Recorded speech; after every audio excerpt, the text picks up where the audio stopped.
A lot of the influences for the English punk scene were really mostly homegrown, really. Kind of glam bands like the Ziggy Stardust, which was David Bowie, and the Spiders from Mars, and Mott the Hoople, and the sensational Alex Harvey Band.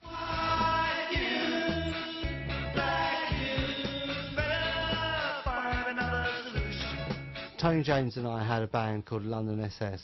That was like kind of before the Clash, and we used to put an advert in the Melody Maker every week saying anybody who's into the Stooges and the MC5 and the New York Dolls should get in touch with us. Bernie brought in this kid one day, too good looking, I thought, to be in the band, and was an art student, and it was Paul Simonon. And I looked at Paul and Mick together, and I thought, I got to get out of this now, because I could see they were made for each other.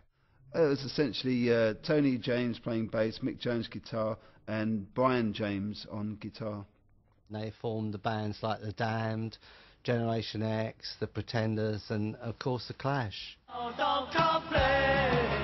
I'm like I used to live on, Jack and forever to die. And we started the first Clash album, and we didn't really want to know anything, and so we just did what we thought. We played our tracks that we had, a few tracks that we had, basically our set before we made a record.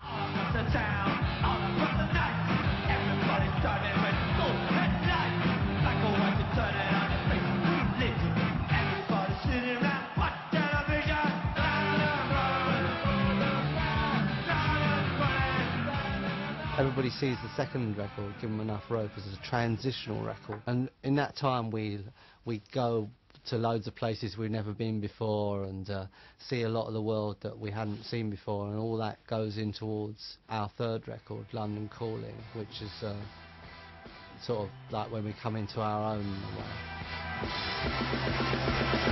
London calling, faraway town, the war is declared, it's bound to come down. Pistols were like really angry and loud and just yelling about it, whereas the Clash were angry and loud but questioning about it. And whereas the Pistols would just like scream about how something was wrong, the Clash would kind of say, well, this is wrong, but what are you going to do about it? We're a garage band. We come from garage land.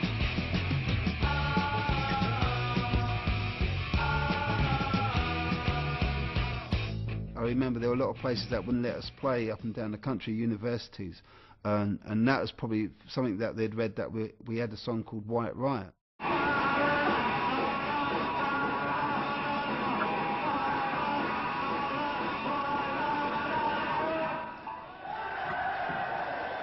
They thought we were some sort of National Front group, whereas really the song was about white people getting up and doing it for themselves, because our black neighbours were doing it for themselves insofar as the riots and whatever, so it was time for the white people to get on with their own situation. Things got a bit serious after a couple of years when Martin Webster's National Front started coming to punk gigs and trying to recruit people.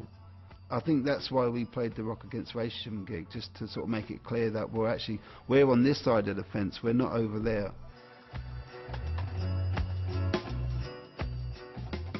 What people called the politicisation of the Clash came from two things. I would say that Bernard said to us that we should write about what we know about, and the second thing was the way that Joe was. He was always thinking about things like that.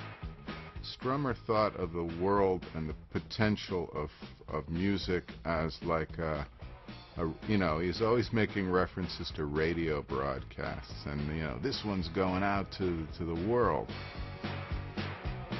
He had that kind of Woody Guthrie thing, or a kind of thing that Dylan had and Bob Marley had and sometimes John Lennon had, where they were aware of that power, but they weren't egotistical about it.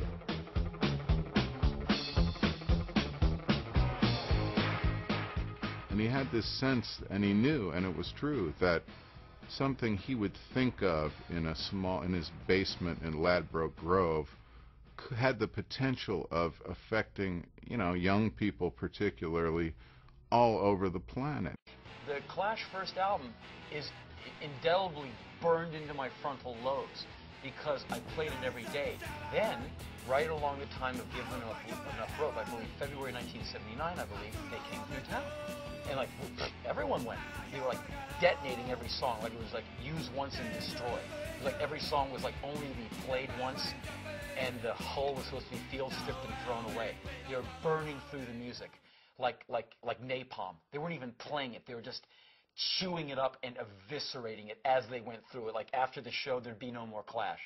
And we walked out of there stunned. The Ramones were great, but it was like the Beach Boys compared to that. And they were on a political thing. They were angry young men.